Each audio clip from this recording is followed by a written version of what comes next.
You ask Tiger to solve. This deals with linear equations with one unknown.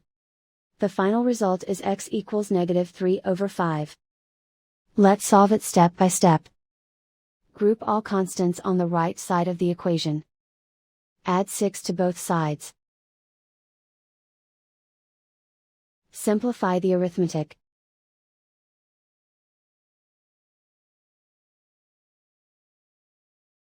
Isolate the x. Divide both sides by -5.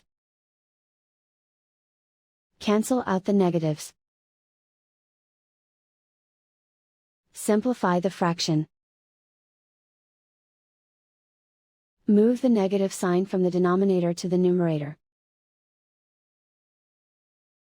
And so the final result is x equals -3/5.